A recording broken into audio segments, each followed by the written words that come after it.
Bismillahirrahmanirrahim.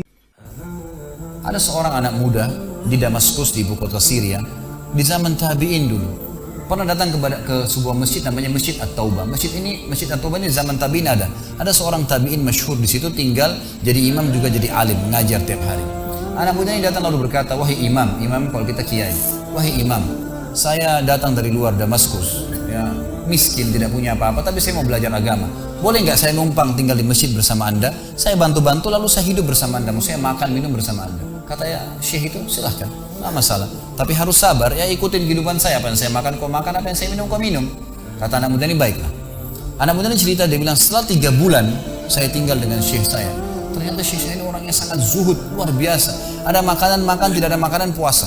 Dan hari ini sudah 3 hari kami puasa. Sahur dengan sebutir kurma segelas air, buka puasa juga begitu. Tapi ini sudah hari ketiga, syekh saya masih kuat, saya sudah tidak kuat lagi, dia bilang.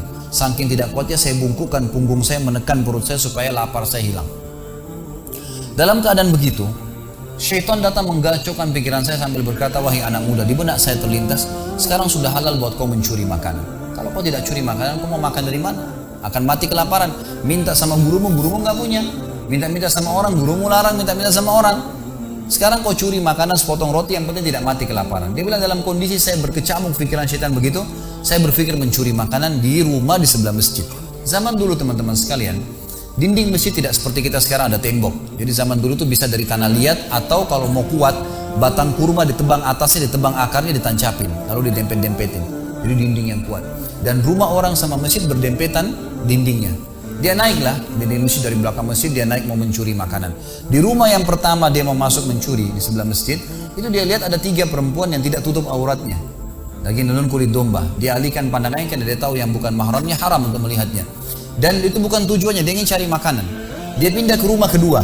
Waktu dia pindah ke rumah kedua, dia lihat dari atas rumah karena pakai pelapa-pelapa kurma, jadi kelihatan nggak ada orang, tapi ada bau masakan. Karena laparnya dia turun ke dalam, dia masuk ke dapur, ditemukan ada panci yang lagi dipakai masak dengan kayu bakar. Di dalamnya ada, waktu dia buka, air yang sedang direbus 2 buah terong yang sudah matang. Karena lapar sekali, diambil sama dia terong 1 lalu digigit. Sementara dia kunyah teman-teman sekalian, dia bilang, dia ceritakan dirinya, waktu saya sementara kunyah dan sangat lapar, saya sudah buru-buru ingin menelannya, tapi tiba-tiba muncul ketakwaan saya pada Allah.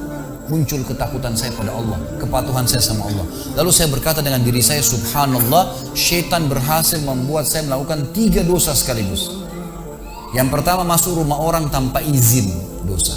Yang kedua, mencuri, mengambil terong itu. Dan yang ketiga, saya sedang memakan makanan yang haram. 3 dosa sekaligus. Maka dia bilang, tidak mungkin Allah membuat saya mati kelaparan karena meninggalkan yang haram. Karena Nabi Muhammad SAW sudah bersabda, "Man taraka sya'ni la abdalahu khairan min."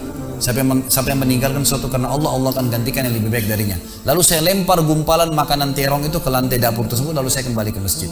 Dan masih ada pengajian, saya tidak bisa tangkap apa yang sedang dibahas karena laparnya. Waktu bubar pengajian, dia bilang, guru saya duduk di kursinya, saya pun duduk di tiang salah satu masjid. Ada satu orang tua di belakang masjid. Lalu masuklah seorang wanita dari pintu masjid bercadar, berbicara dengan guru saya sambil guru saya menundukkan pandangannya. Setelah itu guru saya mengangkat kepalanya lalu melihat ke arah saya dan memanggil, "Kesinilah muridku." "Datanglah saya," kata anak muda ini. Lalu ditanya oleh guru saya, "Apa kau sudah menikah?" Dijawab oleh muridnya, "Belum." Lalu ditanya 2 kali, "Apa kau ingin menikah?" Dia tidak jawab. "Apa kau ingin menikah?" Tidak jawab. Sampai 3 kali, "Apa kau ingin menikah?" Dia tidak jawab. Lalu kata anak muda ini, "Wahai imam, wahai syekh, ya guru saya setelah Allah subhanahu wa ta'ala, hidup saya bergantung pada anda. Apa yang anda makan, saya makan. Apa yang anda minum, saya minum. Sekarang sudah 3 hari kita punya makanan dan minuman, puasa. Dan saya sangat lapar. Kalau saya nikah, saya mau beri makan dari mana istri saya?" Lalu kata syekhnya, "Ini perempuan di sebelah saya yang bercadar baru selesai masa iddah meninggal suaminya 4 bulan 10 hari. Dan dia ditinggalkan harta yang cukup, dia masih muda, dia takut fitnah. Dia ingin saya carikan jodoh, saya anggap kamu cocok. Kamu mau?" Dia bilang iya. Tanya perempuan, "Kamu mau?" Dia bilang iya. Syekhnya keluarin kendi dari kamar, dikasihkan jadi mahar, panggil walinya perempuan, panggil 2 saksi, kalimat akad, selesai. Hitungan menit. Lalu kata syekhnya, "Pulanglah ke rumah istrinya. Saatnya sekarang kamu pulang, udah. Nanti kalau mau sholat, mau ibadah, silakan datang ke masjid. Sudah nggak perlu lagi numpang di masjid." Pulanglah dia sama istrinya. Dia ceritain, "Di mana saya jalan sama istri saya masih malu-malu, baru nikah. Dan ini kan memang hitungan menit nih, ya. Dia baru tadi kelaparan, tiba-tiba sekarang sudah nikah gitu." Dia bilang saya jalan, keluar dari masjid, lewat di rumah pertama yang dia tadi manjat mau mencuri, dilewatin sama istrinya. Begitu masuk, tiba di depan pintu rumah kedua yang dia manjat, gitu kan?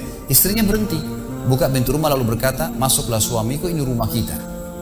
Rumah yang tadi dia mencuri nih. Gitu kan? Maka dia pun bilang, saya masuk ke ruang tamu, saya melihat di atas, ini benar rumah tadi yang saya masuk mencuri. Istrinya bilang, wahai suamiku, tadi saya dengar anda sudah 3 hari nggak makan, mau makan? Dia bilang iya. Istrinya masuk ke dapur, ditemukan apa? Panci terbuka, terong yang sudah digigit. Ini kisah nyata nih. Gitu. Tiba-tiba perempuan ini bilang, siapa yang makan terong saya? Spontan, teriak gitu kan. Pada saat dia teriak, maka si laki-laki ini mengucapkan kalimat begini. Ini dari saksi bahasan kita. Dia mengatakan, kesinilah istriku. Demi Allah begini ceritanya.